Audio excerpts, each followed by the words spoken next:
My name is Christina Anderson. I've been an RFA parent for 4 years now. Yeah, about four, maybe five. Somewhere along those lines. And I got started as an RFA parent for my cousin, who was actually in Seneca's foster care program. She was just like, I don't want to be around people I don't know anymore. I want to be around my family. So even if it wasn't for my cousin, I think it's something I've always been interested in because kids need love. Kids need an environment where they can grow and flourish and try to overcome some of the obstacles that the cards they've been dealt in life that just seem unfair. And you just get, me personally, I just get tired of hearing the horror stories about all the bad things that happen. And I'm just like, can I be the beacon where it could be an environment where it wasn't horrible? Somebody cared about me.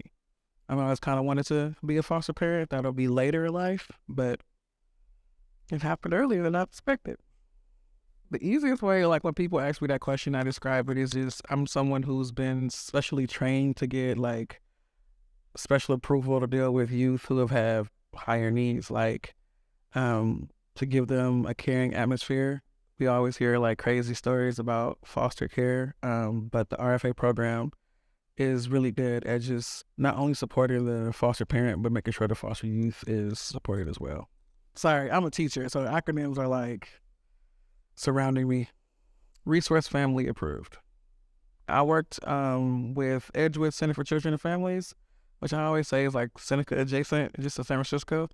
And I worked as a residential counselor. I worked as a one-on-one aide in their therapeutic classrooms. And then I became a teacher in a therapeutic classroom.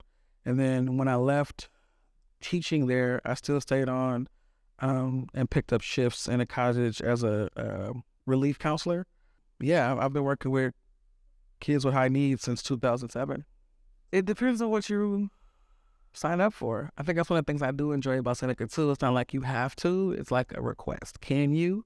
It was just me and my cousin from August, I think maybe February. And then we got the youth I have now. I call it my daughter. I usually call all of my foster youth kids because they're my kids. I don't want them to feel like they're not a part of the family. And rather than calling them daughter, it makes more sense to say kid because they are my kids, right? And so we got her in February about 3 years ago. So for me as a single parent, it was a lot harder having two. It was a lot easier having one because when I had two, it's I was pulled in I need this and I need this. And sometimes it just felt like I didn't feel like I was did I do that right? Was it okay? I feel like I'm always I don't know. So that's the other reason I love Seneca because I can ask those questions of the staff and say, did I do that right? Was that accurate? A lot of the work happens when you come home in terms of, especially if you have school-age children, making sure they're getting their homework done and schoolwork done and being honest about it because they can be telling you, yeah, I got it. But then if you don't check, you be finding out a whole bunch of stuff no, they don't got it. And they don't got it, not got it all. So following up with that, choosing something to eat. I think being a foster parent made me a better cook, made me really fall in love with cooking, especially during the pandemic. We wasn't going nowhere, so we was always in the kitchen cooking, or at least I was. Sometimes they join me, sometimes they don't. I leave it up to them, making sure to get their chores done. I'm not the kind of person every day you got chores. It's more once a week, depending on what the chore is. It could be twice a week. I'm also the kind of person that's I'm going to do chores too. And some parents are they do the chores. Modeling is a super essential part. The only way to do that is to do it. So I have this chore, you have this chore. So when they complain, they can't really complain. I go to work and I got chores. You go to school and you got chores. We got to pull our weight together. So everybody get up and go to school, go to work. Or if they're not working, they stay at home because they're over the age of 18. I've never had anyone younger than 15. And one of my requests is that if you're going to give me a kid, they got to go to school because I got to go to work. I can't be the one to take off work and stay home. I like to be upfront about that because if they don't go to school, I'm not the foster parent for them because I don't have that option. Yeah. And then after that, it's just bedtimes. I have teenagers. So I've never had the official bedtime, which is that you need to get up in the morning and go to school. And anytime you can't do that because you stayed up too late, then we got to tweak the rules. If you want to be the one to stay up late till 3 o'clock in the morning and be going to work school tired, that's on you. because that's how it's going to be in real life. Like, you got to make certain choices. But if you can't get stuff done because you made certain choices, then I got to help you out.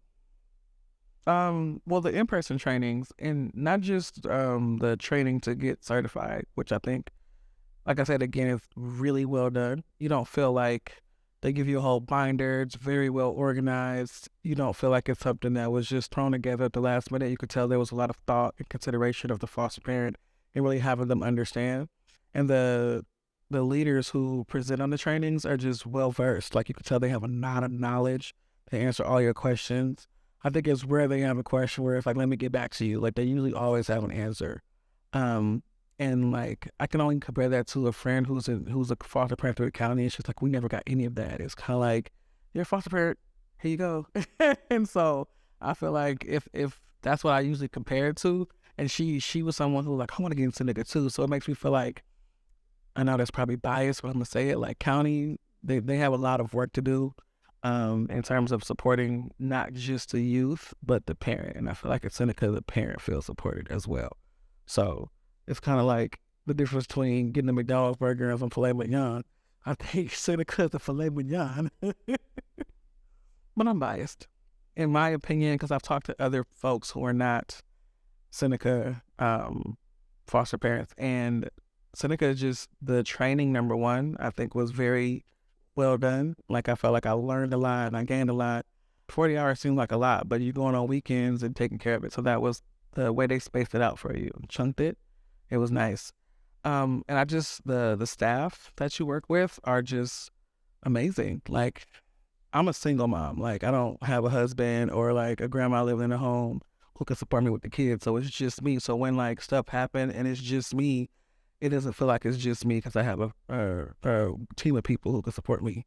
Even if it's just like I'm in the parking lot, walking the parking lot, venting, they're like, it's going to be okay. And it's nice to have someone tell you, you're not crazy. You're right. And if that's the plug, I would say that. Like, at Seneca, I don't feel like I'm parenting alone, because you're not. You have a whole team of people. To be a Seneca RFA parent, you can go to joinseneca.org, and they have all the information you need. Do it. We need more people.